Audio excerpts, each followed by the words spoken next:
See it? Yeah, I guess so. What Are you getting a time? text? Yeah, my brother. Let me turn off the ringer so when he texts me again.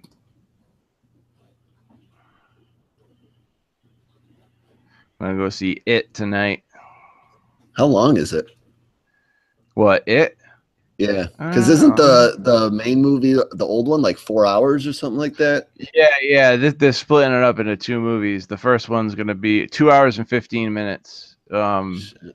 This movie is, and then the next one's probably so. Yeah, that'll be 4 hours, just like the first one. And Mhm. then the first movie is gonna take place when they're young, and then the second movie is gonna be when they're older, which is That's cool. cool. Yeah, that I is like cool.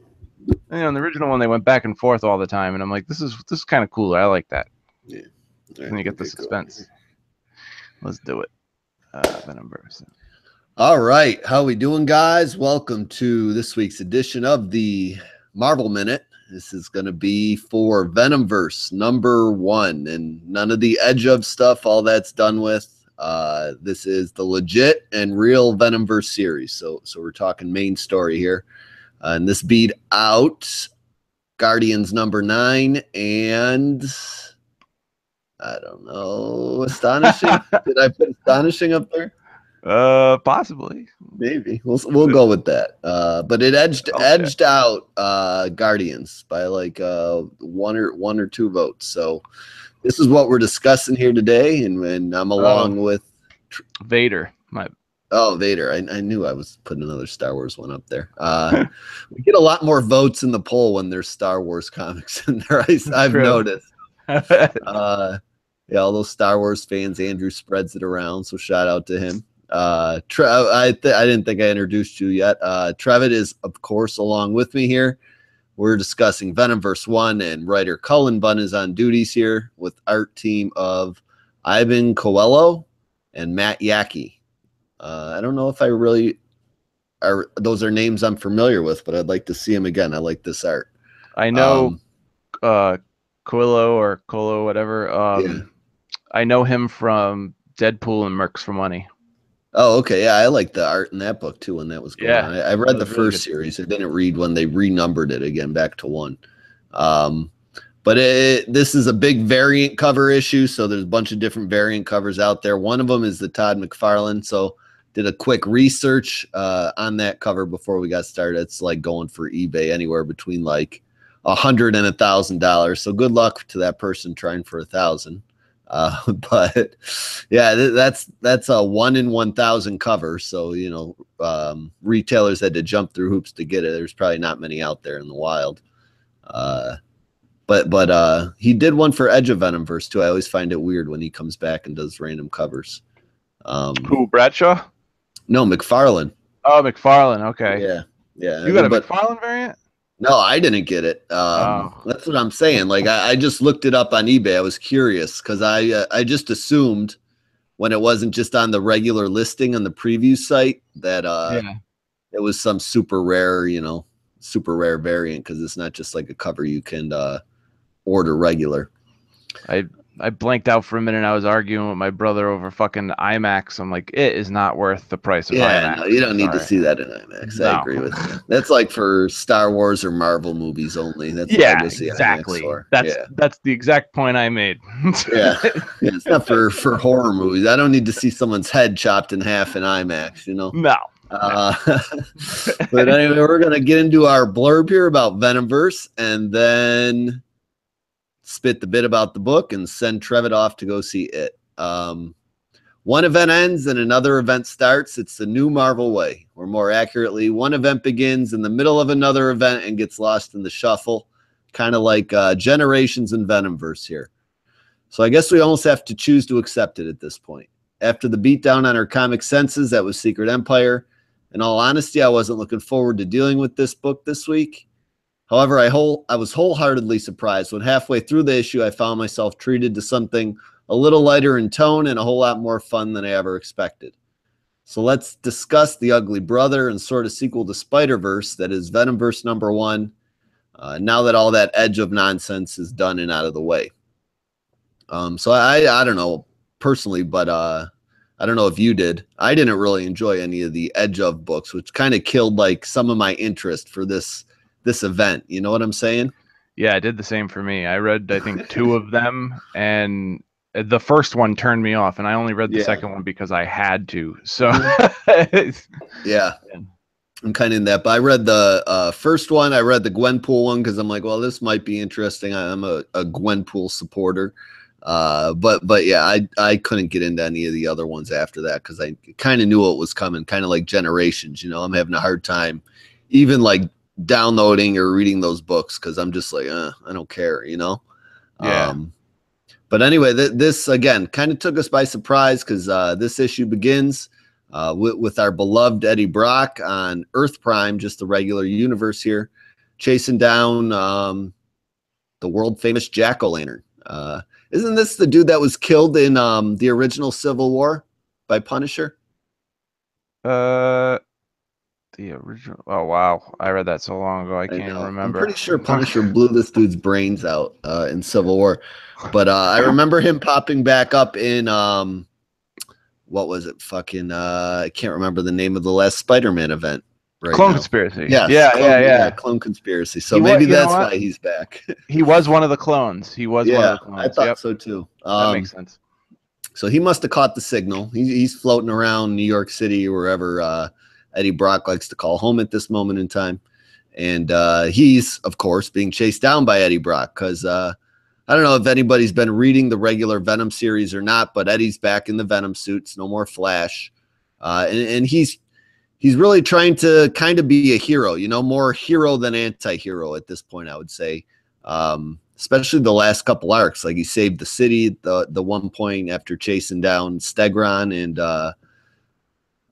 avoided turning the entire populace of New York into dinosaurs. So it was kind of a cheesy story, but it was enjoyable enough. Yeah. I didn't hate it for as kind of corny as it was. You know, I expected to hate it more. But anyway, we're not here to talk about that. Eddie ends up catching up with Jack-O-Lantern eventually, and he's kind of grabbing him by the throat and hanging him off the edge of this balcony. Jack-O-Lantern's basically just begging for his life at this point. And Venom actually kind of surprised me a little bit. I don't know why, but he just ends up dropping his ass, kind of a little Punisher-esque move from this, I don't know, couple-story balcony. So he lands on the pavement below. Everyone kind of thinks he's dead. I got the feeling he was going to kill him when he was I talking did too. to him. I thought he dropped it from like the top of the building at first. He's just really fucked up. And just for good measure, Eddie jumps on his back, jumps on his goddamn back. And you know, like when you're laying on the ground, somebody jumps on your back unexpectedly, you do one of those oof things. But just before we get to this part, the first kind of splash page or the first full panel page is really cool looking. Like Jack-O-Lantern's throwing these Halloween candy bombs at Venom. All these different colors are exploding around him before he gets dropped off the balcony there. And that looks beautiful. I love that picture. I might change it to be my tablet background for a few weeks. But after he drops Jack-O-Lantern and jumps on his back. Is there candy falling from the explosions? Yeah. He was throwing candy bombs. There's candy everywhere. I wouldn't suggest eating that candy. No. So when Eddie jumps on his back, like the front of his pumpkin goes flying off. He's all fucked up in bad condition right now. And there's like some bystanders like looking on. One of them, ironically, looks a little like Miles, like with his hoodie up. Yeah, he does. But they're like, "Are you a good guy? Did you just kill him? Like, what's going on here?" Venom kind of does this cool thing. I don't usually see the teeth on the like entrails that stick out of him. That looks pretty sweet. Yeah, it does. But I think that's because this is the point he starts getting pulled into the Venomverse. He's getting sucked in, which is why those kind of teeth and claws are going everywhere. And he basically spins off into Never Land, right in front of everybody's eyes, like exactly as happened in all. If you've read any of the Edge of issues, happened at the end of each one of them. Like whoever was featured in that issue got sucked off into this magical magical land, which we weren't really getting any information about, that we finally start peeling back the curtain for after this title page, filling you in on just the general going ons up to this point if you didn't read any of the stuff previously. Eddie ends up landing in this new universe. They don't ever even name it, do they? No, they never name it. That's the one thing that I like about like DC, when they get sucked off to other worlds and other places. Like, it's always a place you can pinpoint or know, like on their Earth map. You know what I'm saying? Like, yeah, Marvel just has all these unnamed alternate universes that people get sucked off to and have to deal with, and you never really know, especially after Secret Wars ended, and they're all supposedly new, spun out by Reed and his son. Oh, that's right, yeah. And DC even had Grant Morrison write like an encyclopedia on every one of their universes. So, it's like just a reference. It's a good reference point instead of just always saying general universe. You know what I'm saying? But anyway, when Eddie lands, he's trying to get his bearings. Kind of stumbles out into just a world that looks beat to shit. It's all rubbly. Cars are everywhere. It looks like a zombie apocalypse basically took place. And this kid, like covered in what looks to be ash at this point, like starts stumbling up to him. Looks like he came walking out of, I don't want to bring up bad memories for anybody here, but it looks like pictures of somebody like covered in World Trade Center rubble. You know what I'm saying? Like covered in all that dust. And you could see it everywhere, all over the streets too. Yeah. So Eddie thinks this like young kid is in trouble. As this kid approaches him, he tries to stick his hand out and touch Venom. And for sticking his hand out, ends up taking a cap shield directly to the side of the dome piece. Like, and all this green shit goes flying everywhere. As the shield path goes back to Cap, and Venom follows it and sees this venomized Captain America. He's like, "You're Captain America, and you just killed a kid." I thought that was funny. What I loved about his shield is that, like, when he threw it, like part of the symbiote goes with it, so he can just call the shield back to him. That was awesome. Yeah, that was cool. Instead of just the momentum swing, like how it's usually drawn, you just see the momentum like wind following him back. This time it's just parts of the symbiote. Captain America's like, "No time to talk. Follow me and get the hell away from that thing." He's like, what, this kid? Like, he's still in shock that this kid got murdered right in front of his eyes. Cap takes him down this subway tunnel. He's like, "We can't be up on the main ground. We're not prepared for this." It mentions something about the magic that brought him here, and they go taking off down the subway, which leads to just this general opening area. Kind of looks like this makeshift hideout they're at, or just kind of a meetup spot. Doesn't look like really any equipment's here other than what one of the characters is building down at the bottom. What we have here is Rocket. It's the Rocket Venom. We just have a room full of the different Venoms here. I wanted to see if I could name them all when I was doing the notes. I think I got most of them. I don't know in the top left. Is that Ant-Man? Oh, yeah. I thought you were going to say the top right in the rafters. That's the one I couldn't figure out. Yeah, that's Ant-Man. Okay, the top right in the rafters is Mania. Okay, I didn't know who that was. She was in the Venom Space Knight series with Flash. Like a piece of the symbiote that broke off. Okay. At the bottom right, is that Deadpool, or is that by Midnight? No, it's Deadpool. Okay, well, he's like all hairy and he's got fucking strange feet. Yeah, he looks like arachnid feet. Yeah, like I don't know what's going on with Deadpool. He looks weird, but I like the word bubble is kind of the giveaway there. The yellow, yeah. It's just a big splash page. Looks pretty cool. Then we move on as Cap and the team start filling Venom in on exactly what's going on, and finally we start figuring out bits and pieces of this event and what we've wanted to know pretty much for about a month and a half, at least in my case anyway. Um, so we find out Doctor Strange, some Doctor Strange from one of these universes, has been calling all these Venoms here to this Earth to fight this thing they're calling the Poison. I don't know. That's the best that I can explain it right now. So that basically means this kid from the beginning that Cap killed is one of these poison things. And when they are kind of in their little version is when they can do the most damage, really. Anyway, all it takes is like a touch. They touch you and you're done. Yeah, you're done. It's kind of like a zombie, but it doesn't have to bite you. It just has to touch you. It's like tag and you're it. That's kind of the rules we figured out so far. And then Cap and Eddie are still having, I can't just keep calling them Venom because we got a room full of Venom here. Cap and Eddie are just kind of going back and forth, and Spider-Man is chiming in at points, obviously has beef with Eddie Brock from his world and just doesn't trust him. So that's some added tension to this situation. And Eddie just is like, fuck it. You guys don't need me. It looks like you got this all under control. He finds out basically that that's not really an option because if he doesn't help, they're going to come, the poisons are going to come for him eventually. And this is all this entire conversation, unless I missed anything you want to fill in there. No, that's pretty much it. Except, you know, I mean, when I liked, they even gave the Ghost Rider Venom something to say where he's like, I'm not concerned about the base form. I'm concerned about what comes after, which is what we see. Yeah.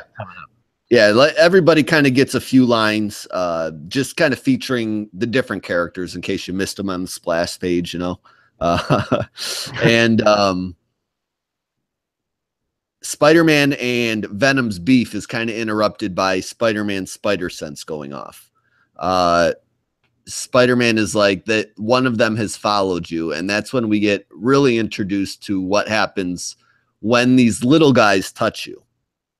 So this at one point must have been a Venom Hulk, which would have been pretty cool to see. That would have been pretty badass. Yeah. Because a Hulk comes smashing through the wall, but he's got like this white, bony type Doomsday-ish armor on, it looks like a little bit. He does look, he kind of looks almost exactly like Doomsday with a little bit of green. Yeah, like not so many spikes sticking out anywhere, just more of an armorish look than like a raw, bony look. You know what I'm saying? Yeah. But anyway, this is the end result of when the little guys touch a Venom symbiote. They take over basically that person's symbiote and their form, but leave behind the host body. So this is a Hulk kind of going right for a Flash Thompson. He pulverizes him. And this is when we get the second rule that once they've bonded with a host, they can't bond with a second host. So Flash is just, I don't know if he's dead or if he's going to heal, but he's still attached to a symbiote technically on the floor. Yeah, he kind of looks dead, but he does. But we'll get to that part later where I think he's not. Yeah. But so they're like, let's get the fuck away from this Hulk, and Rocket, set your fucking bomb off. So the two Spider-Men start heading for cover. Cap takes the Hulk head on, kind of buying everybody some time to escape. We're not sure if he ends up making it out because Rocket ultimately sets off this bomb, and everybody stuck down there is stuck down there at this point. I don't know if anybody else gets away. Do you think or they all get stuck except for?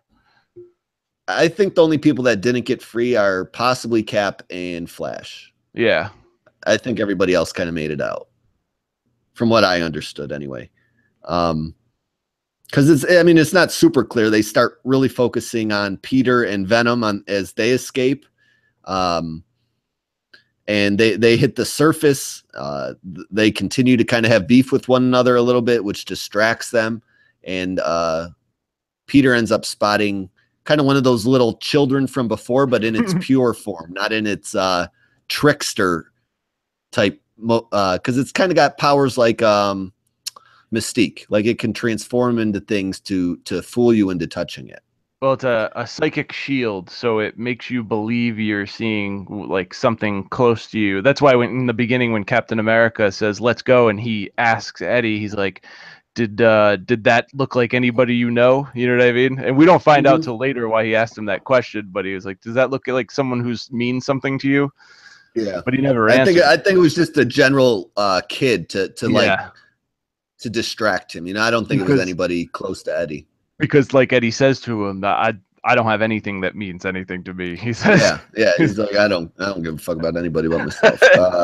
And the symbiote I like. Um, so as Peter and Venom just take off, trying to run away from this little thing, they want nothing to do with it. He. This is when we kind of get that they're called the poisons from Peter. And they are confronted because they're arguing again and distracted again by another one of these armored up villains that has possession of a symbiote already. So can't technically take theirs. And that's a Doc Ock looking dude. I mean, they say it looks like Doc Ock. Do you think this is Doc Ock? yeah, Or is yeah, this I think it's Doc Ock. okay? Because at one point, the first battle lunge that Venom makes doesn't go well for him when he attacks this Doc Ock. And I'm like, oh, is it maybe Scorpion? Because it goes like right through his chest with a point. Like they almost forgot who it was for a second.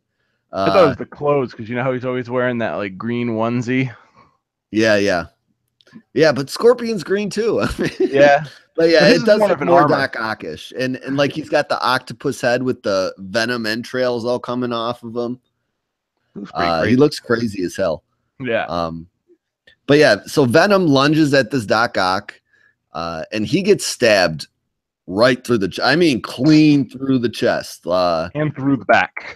Yeah, Like, looks like his stomach is coming out of the back of his back. mhm. uh, but anyway, he's laying on the ground. He's like, "Come on, heal me, heal us up." And Peter jumps into the fray and starts taking on this Ock to buy Venom some time. While Venom's trying to just kind of regroup himself and heal on the ground, he gets confronted by one of these tiny little poisons. Peter tells him it's there, but while Peter's distracted, alerting him, he gets kind of fucked. Excuse me, by Dr. Octopus. He gets grabbed up. Eddie knows he can't touch these things now. These are the ones you cannot touch. So what he does is pretty clever. The entrails of the symbiote kind of sneak around the back of the poison, and he uses like a brick or a rock or something and just throws it through the back of this fucking thing's head. Oh yeah, that was dope. That was super cool. At first I didn't really know if that was Peter or if that was Venom, but then you can see Venom with the brick in the bottom left. So yeah. just cool art filling in the transitions between panels. Like, yeah, I'm not sure what happened in the top left, but by the bottom left, I'm clear on everything. You know, it's a good transition art wise there. Anyway, It seems in this book everything seems like that. Even the writing, like you know, even if you're not sure at first, like it just gets set up next in like the next page or two, like very well. yeah, well, I that's one of my beefs with some of the reviews on this book. We'll get to at the end when we finish here because I want to discuss that with you here. Anyway, Venom taking down the poison, who now looks dead, goes to help Peter, who's really in a bad shape with Doc Ock at this point in time, and he he punches him with some power in the back of the head. Like crushes it. This is the meanest back of the head punch I've ever seen in any comic book. And then he like starts gnawing off his like entrails that are hanging off his head. He chomps one of them off at least, and then picks up some loose rebar laying around and impales this Doc Ock right through his head. Like, it is brutal shit. Pretty cool though, if you ask me. Kind of like violence you'd see in an indie book almost. Like, this isn't normal like Marvel type comic violence. You know what I'm saying? It's usually a little lighter in tone. Not. It's way brutal, and I think especially because they bleed green blood, they get to go that extra mile. Yeah, I think you're right there too, because it's not necessarily brains and shit coming out of the back of their head, you know. Anyway, while Venom is taking down this Doc Ock giant poison, Peter is then distracted. Now, is this the one that Venom thought he killed and you just can't kill him that easily? They come back, or is this a different one, you think? I'm not that's sure the only on that. thing I'm not clear on. Yeah, I'm not clear on that either. That is the only thing I'm not clear on, because like there are so many of them and they travel in packs that it could be another one. Yeah, but who knows? You know, yeah, maybe they're not that it could be easily either killed. way. The one thing I think Peter is just kind of like out of it, like kind of concussed at this point, which is why he's being tricked, because he's the one that kind of gave Venom the heads up to stay the fuck away from this thing. Okay. I went back a couple of pages to when Doc Ock shows up, and there were 2 of them with him. Oh, okay. All right, there we go. So the art comes through for us again. Anyway, Peter, while Venom takes this down, ends up touching the poison. And our cliffhanger panel is then Venom pulling the damn rebar out of Doc Ock's face and coming face to face with a badass looking poison Spider-Man. Like this thing is sweet looking. It does. He kind of looks like Anti-Venom. Yeah, he does look a little like Anti-Venom, more armored up, because he doesn't have the mouth like Venom normally has. But like the entrails are the arms coming off his body. That looks cool as fuck. It looks really cool. Yeah, I don't know. This is just an issue I really enjoyed. So if I saw that thing, I'd be scared as fuck. Like, yeah, even if I was in a Venom suit, I would probably turn and run the other way. But anyway, you know, you could probably tell from how we were talking whether we would buy, borrow, or forget this one altogether. I was really 150% surprised by this book. It really snuck up on me. Not that I didn't know it was coming out, just by the quality really put into it. Cullen Bunn is kind of like hit or miss with me. I like some of his books a bunch, and others I just could care less for. And this is one of the ones, you know, he's seems to be on like his A game, that he cares about and putting some work in, and the art that accompanies, like, and even goes as far as answering some questions that might be brought up throughout the comic, is also just great. So I hope they stick with this art team, although I have my doubts. I haven't looked ahead at solicits because it's a weekly title. Unless they really got to work on this ahead of time, I think it might kind of change. Because there's a letter in the back that made me think that it's going to be the same artist. Made me think that just because of the letter, but I'm not for sure. Yeah, I mean, if it's the same artist, I would legit, if the story kind of holds up to the level of #1, would consider buying this as a trade, because I really enjoyed the story off the start, and I really enjoyed just looking at it too. You know, it looked great. It was a fun story to read, and you know, the overall score on Comic Book Roundup is only a 6.8. What? Yeah, I know. And like some of the reviews here, I'll read you this one review. The first issue of Venomverse from Marvel was exactly what I thought it was going to be. A crammed together, confusing mess.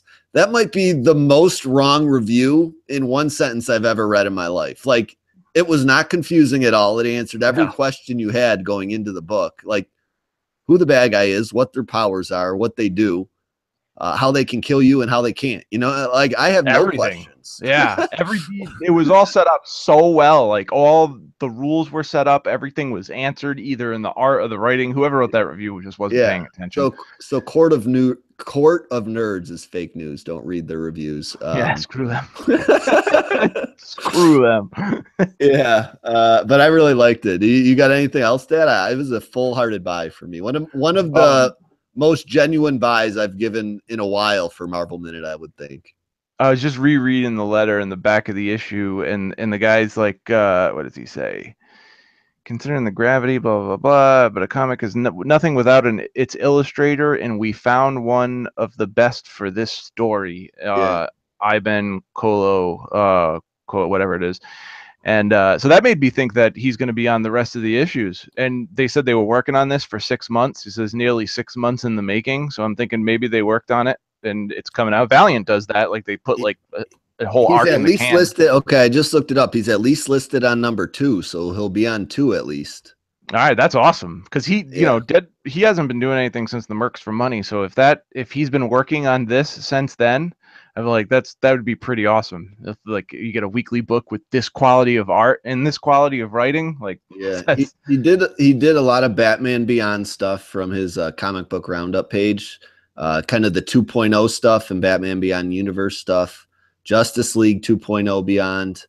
Um, he Earth 2 Society, did a lot of the Elseworlds books for DC, some Injustice stuff, and he's kind of been at Marvel since then, I think. So I'm gonna have to go back and check out some of that DC stuff because yeah, I liked the Deadpool and the Merc for Monies, and I didn't read the first series. I read the second series, so we're like yin and yang. yeah, we're flip. The first series, I read the first series. I really liked it. I thought the art was good in that one too. So I don't know if he did the one I read or not, but yeah, he's an artist. I would legit buy a book for his art. I really was impressed by it. So, But yeah, I pretty much got the same. Like the writing was great. Everything was set up. I never for once, even if you ask yourself like, oh, what's this about? The next page or the page after, it's answered.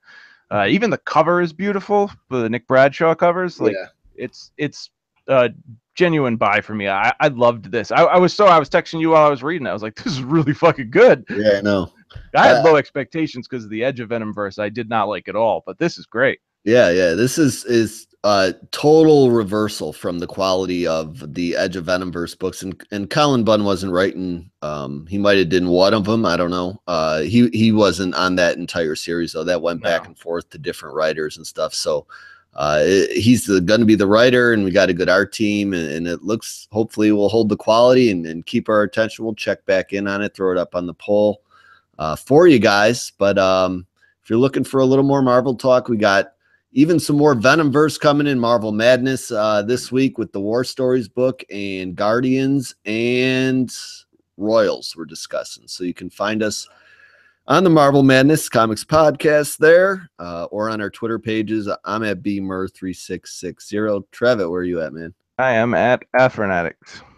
All right, guys. Look for the vote next Monday. Until then, we are out. Party's over. We'll talk to you then. Peace.